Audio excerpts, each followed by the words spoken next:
할렐루야. 네, 한 주간 평안하셨습니까? 예, 날씨가 제법 많이 쌀쌀해졌습니다. 감기 조심하셔야 될 것 같습니다. 저는 한 주 내내 감기 몸살로 많이 고생을 했고요.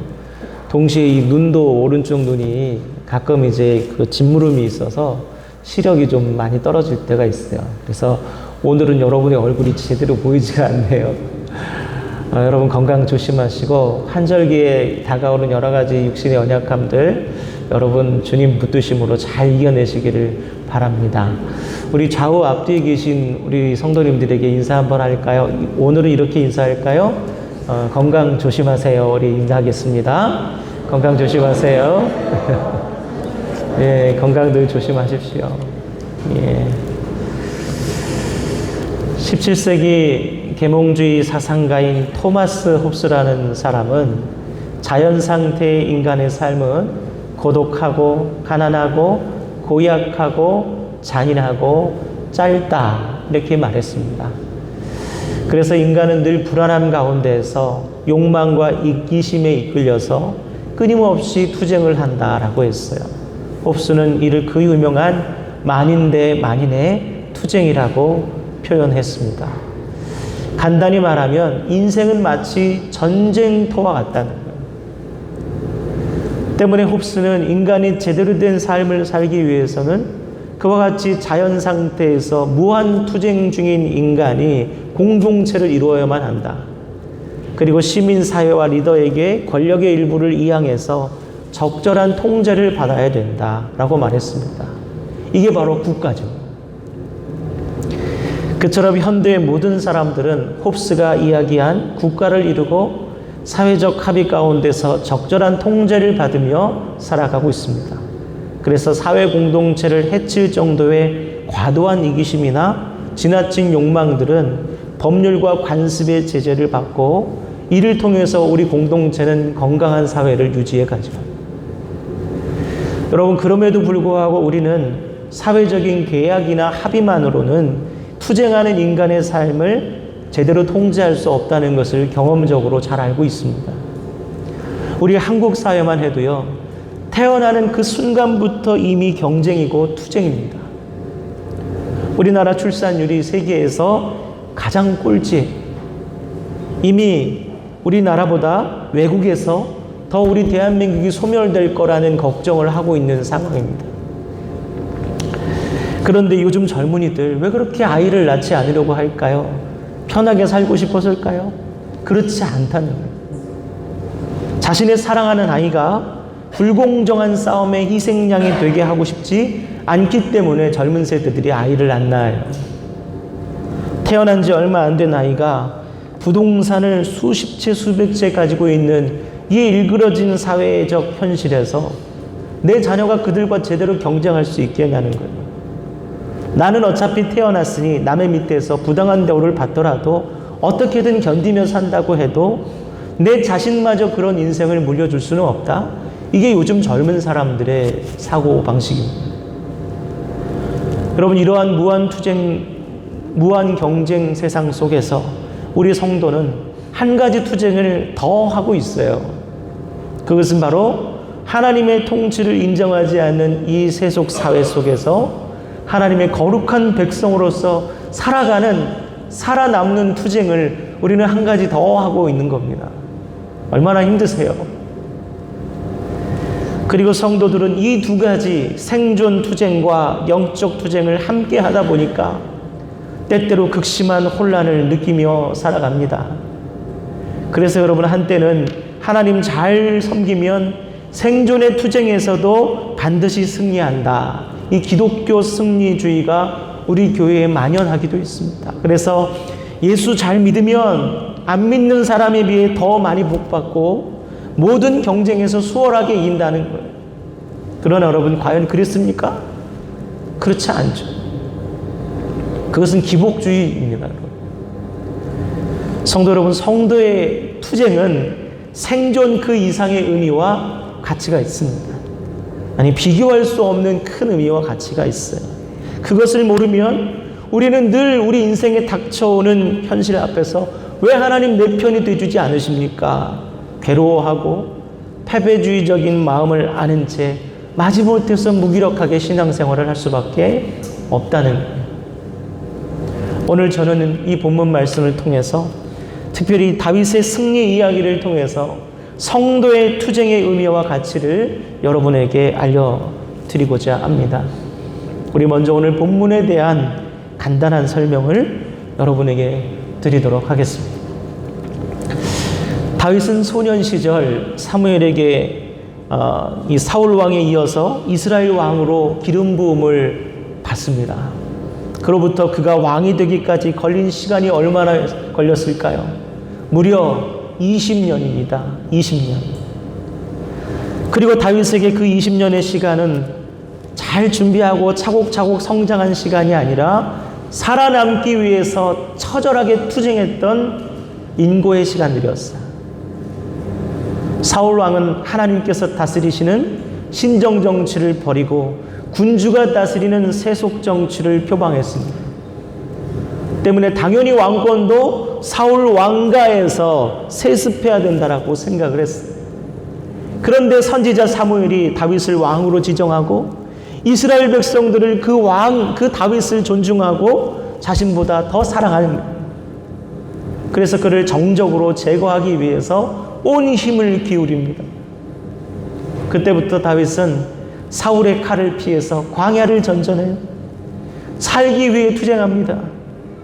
사방이 온통 그의 적이고 그 어디에도 그 누구에게도 마음 놓고 의탁할 것이 없어요. 칼날 위에 선 인생이고 홉스가 말한 것처럼 만인 대 만인의 투쟁의 삶을 산 것이 바로 다윗의 20년이었습니다. 그런데 자신을 죽이려던 사울이 블레셋과의 전투에서 갑작스럽게 전사해요. 그리고 나서 모든 상황이 급격히 달라집니다.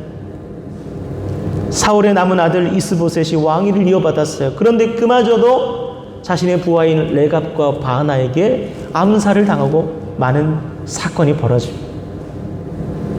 그로 인해서 이스라엘 사회는 리더십의 공백이 생겼습니다. 그리고 이제 곧 블레셋이 재침공해서 나라가 멸망할 위기 가운데 이 위기를 수습할 사람들이 아무도 없는 거예요. 바로 그때 다윗이 이 풍전등화의 이스라엘을 다시 일으킬 대안으로 떠오르게 됩니다. 그는 헤브론에서 백성들의 추대를 받아서 마침내 왕위에 오르게 됩니다. 정확히 그가 왕으로서 사무엘에게 기름 부음을 받은 지 20년이 되는 해였어요. 성도 여러분, 다윗은 마침내 소년 시절부터 그토록 바람하지 않던 이스라엘의 왕이 됩니다. 그러나 문제는요, 그의 투쟁은 아직 끝나지 않았다는 거예요. 그는 그를 평생 괴롭혀온 사울의 칼을 피했지만 이제 그 사울의 칼보다 더 크고 위협적인 블레셋의 칼이 그 앞에 기다리고 있었습니다. 산 넘어 산이고 다윗은 또다시 생존을 위한 처절한 투쟁을 해야만 하는 상황에 직면하게 되었습니다. 사랑하는 성도 여러분, 만일 여러분이 다윗이었다면 어떤 마음이 드셨겠습니까? 이제 겨우 고생이 다 끝나고 왕이 되어 행복한 생활이 시작되나 보다 했는데 그보다 더욱 크고 가혹한 현실이 저와 여러분을 기다리고 있다는 것을 여러분 깨닫게 된다면 얼마나 기가 막히겠습니까? 오늘 우리는 바로 그와 같은 상황에서 다윗이 어떠한 모습으로 어떠한 태도로 대응하는지를 함께 살펴볼 것입니다. 그를 통해서 인생이라는 이 무한 투쟁 속에서 우리 성도는 어떠한 모습으로 어떠한 선택을 하며 살아가야 하는지를 깨닫게 되는 복되고 귀한 시간 다 되기를 주님의 이름으로 축원합니다. 아멘. 첫째로 여러분, 위기에 빠진 이스라엘의 왕이 된 이 다윗은 블레셋의 침공을 앞두고 제일 먼저 사울이 버렸던 신정 정치를 회복합니다. 우리 말씀을 볼까요? 본문 17절에서 19절의 말씀입니다. 함께 읽겠습니다. 이스라엘이 다윗에게 기름을 부어 이스라엘 왕으로 삼았다 함을 블레셋 사람들이 듣고 블레셋 사람들이 다윗을 찾으러 다 올라오매 다윗이 듣고 요새로 나가니라. 블레셋 사람들이 이미 이르러 르바임 골짜기에 가득한지라. 다윗이 여호와께 여쭈어 이르되 내가 블레셋 사람에게로 올라가리이까 여호와께서 그들을 내 넘기시겠나이까 하니 여호와께서 다윗에게 말씀하시되 올라가라. 내가 반드시 블레셋 사람을 내 손에 넘기리라 하신지라. 아멘. 여러분, 한 나라의 대통령이 되면 가장 우선적으로 하고 싶은 일을 우리는 뭐라고 말합니까? 바로 공약이라고 얘기하죠.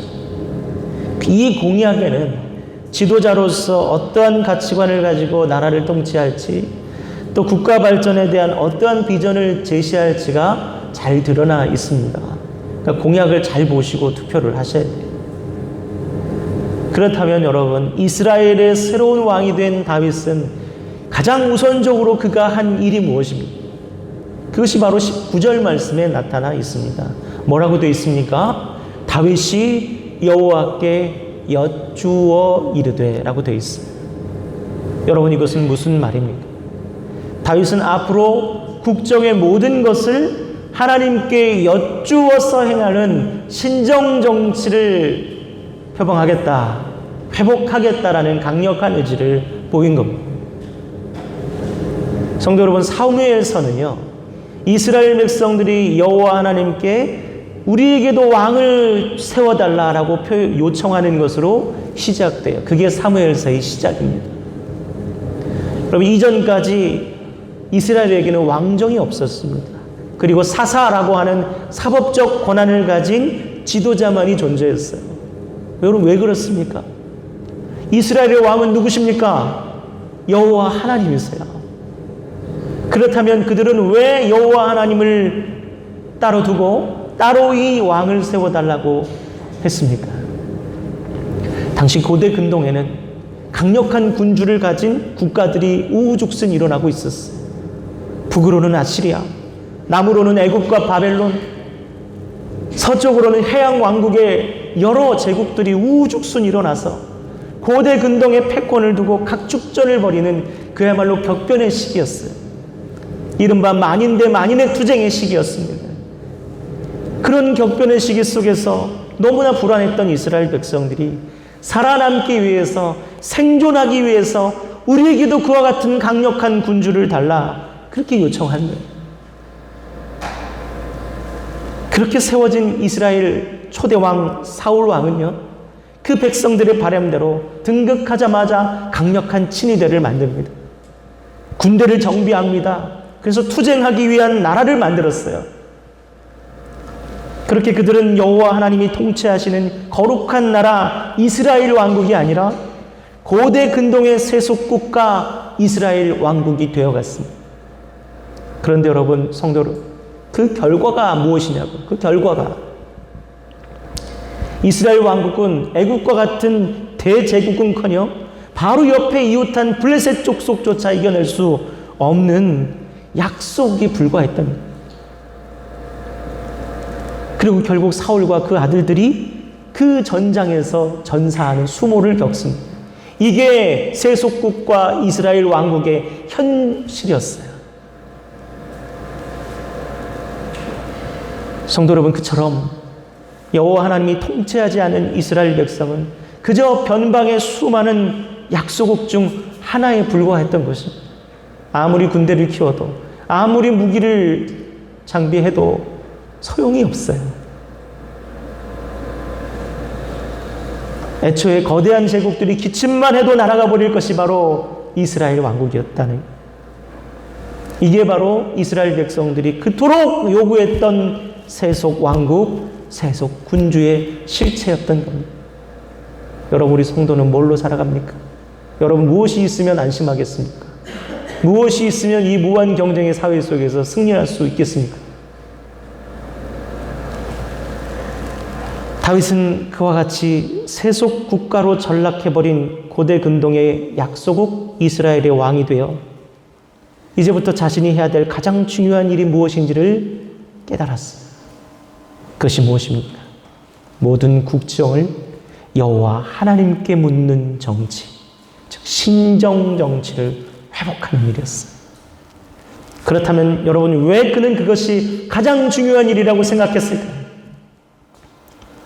여러분, 사람이 어떤 일에 대해서 하나님께 묻는다는 것은 곧 그 일이 하나님의 일이 된다는 뜻이에요.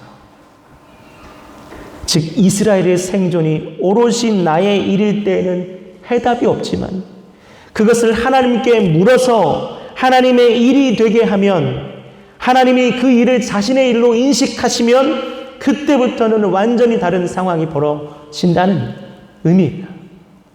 그때부터는 나의 투쟁이 아니라 누구의 투쟁이 됩니까? 하나님의 투쟁이 됩니다.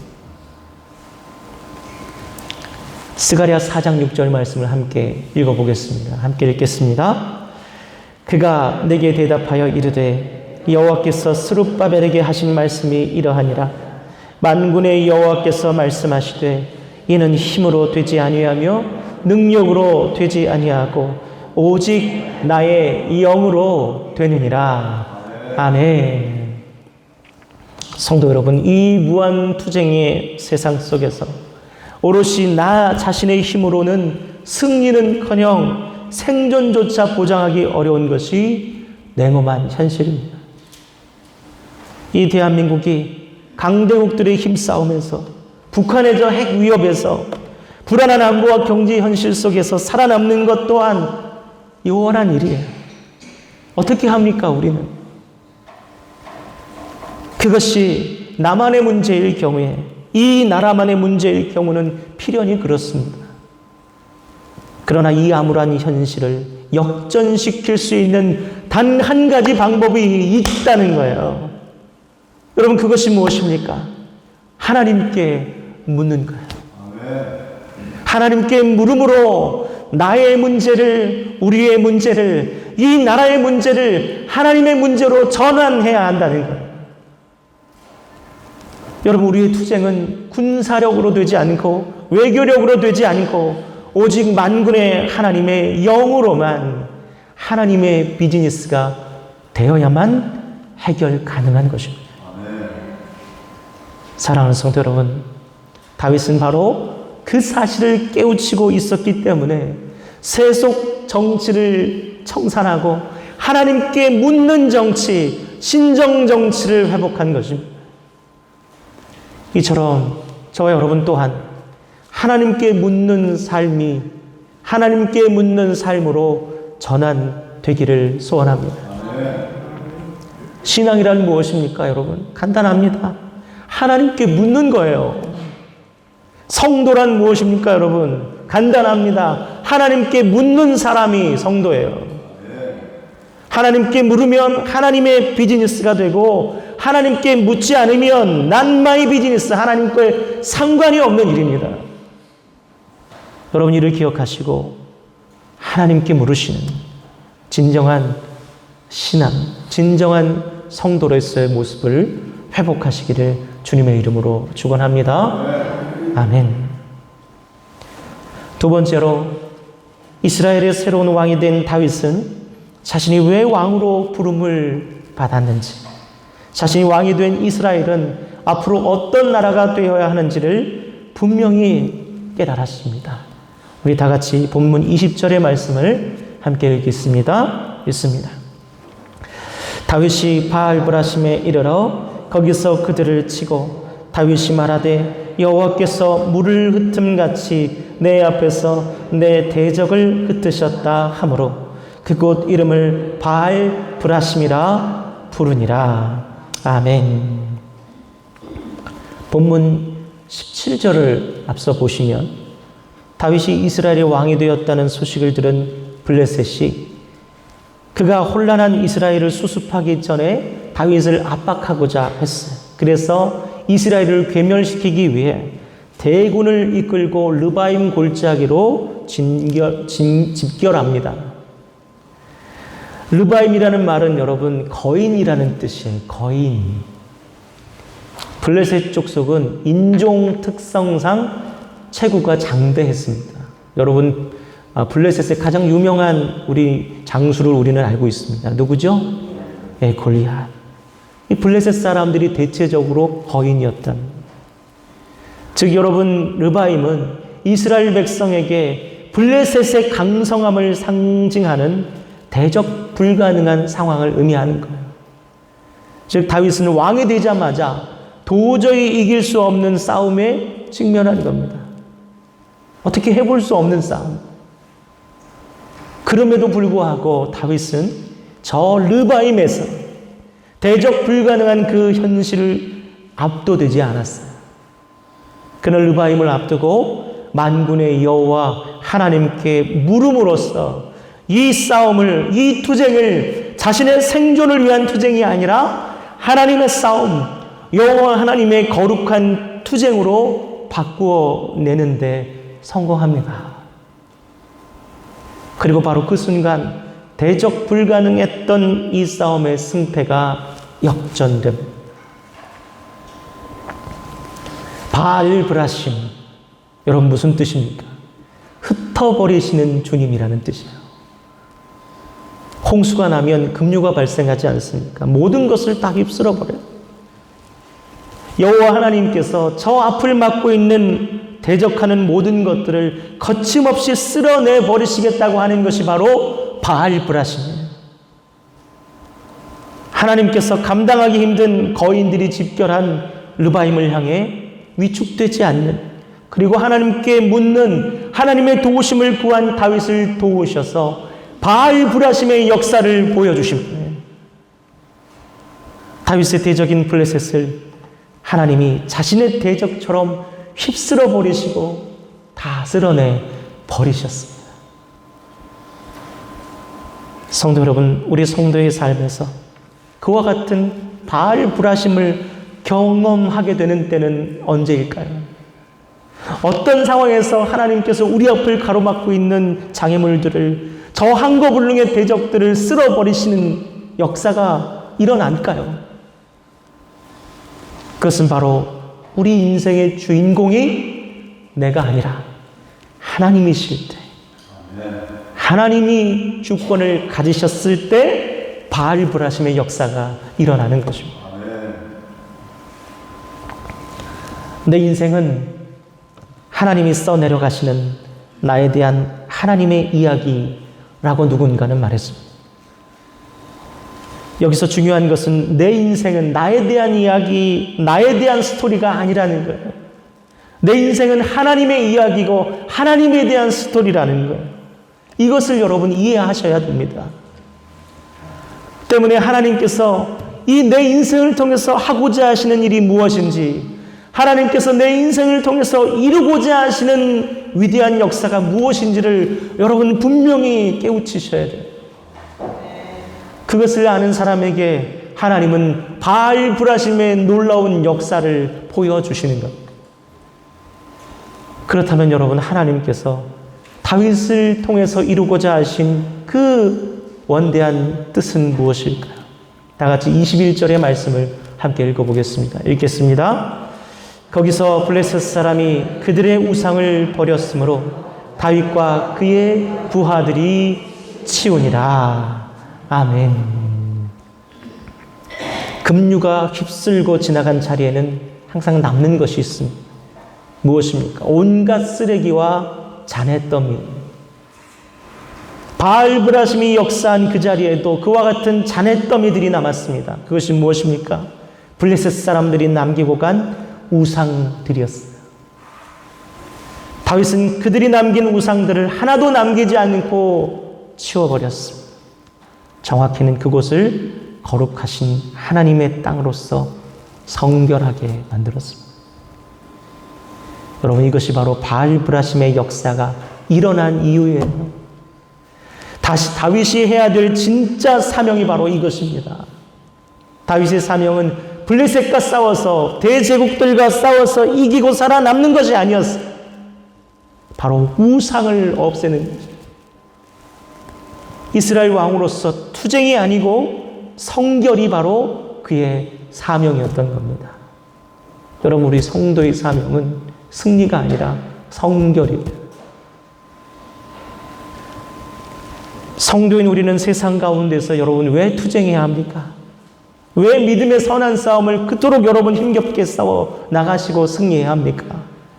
그 이유는 여러분, 이 세상을 향해 바로 이곳이 하나님의 나라라는 사실을, 하나님의 다스림이 시작되고 있다는 사실을 선포하기 위해서예요. 즉 성도의 사명은 투쟁과 승리가 아니라 거룩과 성결이라는 거예요. 때문에 바알 브라신과 같은 놀라운 영적 승리의 그 체험보다 더 중요한 것은 바로 우리의 삶이 거룩함에 이르는 것입니다. 그리고 거룩이란 나와 내게 속한 모든 것이 하나님의 것이라는 것을 구별하고 고백하는 것이 거룩입니다. 여러분, 여러분의 삶이 주님의 것이라는 걸 고백하는 것이 거룩입니다. 도덕적으로 윤리적으로 흠결 없이 사는 것이 거룩이 아니에요. 내 인생의 주인이 하나님이고 이 세계의 주인이 하나님이시라는 것을 인식하는 것이 거룩입니다. 그리고 그것이 진정한 성도의 사명임을 여러분 기억하시기 바랍니다. 이제 마지막으로 다윗이 하나님의 도우심을 얻기 위해서 하나님께 물었던 그 태도만큼이나, 아니 어떤 면에서는 더 중요하게 여겼던 또 한 가지의 결정적인 태도가 있습니다. 그것은 바로 하나님의 사인을 기다리는 겁니다. 우리 23절에서 25절의 말씀을 다 같이 함께 읽겠습니다. 23절부터 25절입니다. 다윗이 여호와께 여쭈니 이르시되 올라가지 말고 그들 뒤로 돌아가서 뽕나무 숲을 맞은편에서 그들을 기습하되 뽕나무 꼭대기에서 걸음 걷는 소리가 들리거든 곧 공격하라. 그때 여호와가 너보다 앞서 나아가서 블레셋 군대를 치리라 하신지라. 이에 다윗이 여호와의 명령대로 행하여 블레셋 사람을 쳐서 게바에서 게셀까지 이르니라. 아멘. 블레셋과의 첫 번째 교전에서 크게 승리한 다윗은 또다시 르바임 골짜기에 모인 블레셋의 대고를 앞두고 이번에도 하나님께 묻습니다.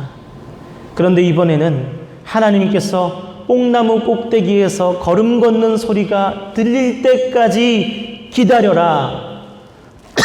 하나님 앞에 응답을 받습니다. 25절 말씀 보면 다윗이 여호와의 명령대로 행해서 블레셋 사람을 치고 게바에서 게셀까지 이르렀다, 이렇게 나옵니다. 여러분, 이 게바에서 게셀까지라는 말은 이스라엘이 블레셋으로부터 수복한 영역을 표현하는 말인데, 이게 엄청나게 넓은 광활한 영역.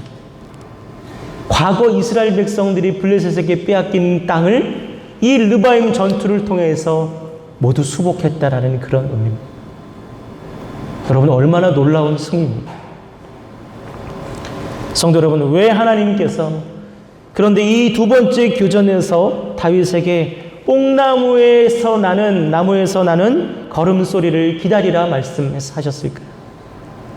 그것은 하나님의 일을 이루는 데는 언제나 하나님께서 주도하시는 때, 즉 타이밍이 존재한다는 것 때문에 성도에게 하나님의 일 그 자체보다 때를 준수하거나 존중하는 것이 더 중요한 경우가 있습니다. 앞서 사울 왕은 바로 그와 같은 하나님의 때를 경시 여겨서 하나님의 책망을 받습니다. 우리 말씀을 함께 보시겠습니다. 사무엘상 13장 8절에서 10절 말씀입니다. 함께 읽겠습니다. 사울은 사무엘이 정한 기한대로 이레 동안을 기다렸으나 사무엘이 길갈로 오지 아니하매 백성이 사울에게서 흩어지는지라. 사울이 이르되 번제와 화목제를 이리로 가져오라 하여 번제를 드렸더니 번제 드리기를 마치자 사무엘이 온지라. 사울이 나가 맞음에 무난하며. 아멘. 여러분, 사울 왕은 블레셋 대군이 코앞에 들이닥치는 가운데 백성들이 막 동요하고 흩어지려고 하니까 마음이 초조해졌어요. 이스라엘 왕으로서 아무리 급해도 전투하기 전에 하나님께 묻는 형식적인 제사를 드려야만 했습니다. 그리고 이 제사를 드리기 위해서는 사무엘 선지자가 등장해야 됩니다. 그런데 어찌된 일인지 사무엘이 예정한 시간 내에 도착하지를 않아요. 그래서 더 이상 참지 못한 사울이 자신이 직접 제사를 드리며 백성들 앞에서 승리를 기원합니다. 그리고 하필이면 딱 그때에 사무엘이 도착합니다. 그리고 엄중히 하나님을 통해 사무엘을 통해 책망을 하십니다. 우리 13절에서 14절 말씀을 다 같이 읽어보겠습니다. 13절 14절입니다. 사무엘이 사울에게 이르되 왕이 망령되이 행하였도다. 왕의 하나님 여호와께서 왕에게 내리신 명령을 지키지 아니하였도다. 그리하였더라면 여호와께서 이스라엘 위에 왕의 나라를 영원히 세우셨을 것이거늘 지금은 왕의 나라가 길지 못할 것이라. 여호와께서 왕에게 명령하신 바를 왕이 지키지 아니하였으므로 여호와께서 그의 마음에 맞는 사람을 구하여 여호와께서 그를 그의 백성의 지도자로 삼으셨느니라 하고. 아멘. 사울왕은 하나님의 때, 하나님의 사인을 기다리지 않은 이 행동으로 하나님께 버림을 받게 됩니다. 여러분, 이게 그렇게까지 큰 벌을 받을 일입니까? 그렇게 생각할 수 있지만 하나님의 때는 하나님의 일보다 중요할 때. 여러분, 요즘 최근에 아시안 게임을 합니다. 잘 보시고 계시죠? 여러분, 육상 선수가 트랙의 출발선에 서 있습니다. 육상 선수들은 수년간 열심히 훈련해서 가장 빠르게 도착 지점에 다다르기 위해서 많은 훈련을 쌓았습니다. 그런데 여러분, 그러한 육상 선수가 출발 신호가 있기도 전에 출발하면 어떻게 되겠습니까? 부정 출발이 됩니다. 반복이 되면 실격하게 됩니다. 여러분, 이처럼 육상 선수에게 달리는 것보다 더 중요한 것은 바로 출발 신호를, 사인을 기다리는 거예요. 이 사인을 어기면 달려보지도 못하고 실격이 되는 거죠. 사랑하는 성도 여러분, 이처럼 하나님의 뜻을 묻는 것 이상으로 우리 성도에게 중요한 것은 하나님의 때를 분별하고 기다리는 거예요. 문제는 그 때가 언제라는 거예요. 그 때와 사인을 분별하기 위해서 여러분, 우리는 어떻게 해야겠습니까? 하나님께 집중해야 돼요. 출발선에서 출발하기 위해서 육상 선수들이 이 출발 부절을 기다리고 집중하는 것처럼 하나님께 여러분 집중하시고 하나님을 바라보셔야 되는 거예요. 이 말씀이 무슨 말씀입니까? 주님 말씀에 주목하시고 주님 앞에 기도 생활하셔야 된다는 거예요. 하나님께 집중하지 않으면 하나님의 뜻을 알 수가 없어요. 언제 뭘 해야 될지 여러분 알 수 없는 거예요. 사랑하는 성도 여러분, 그와 같이 여러분 온 마음으로 주님을 바라보다 뽕나무 꼭대기에서 소리가 나는 바로 그 순간이 여러분 우리 인생의 역전의 순간, 바로 바알 브라심의 순간임을 여러분 기억하시기 바랍니다.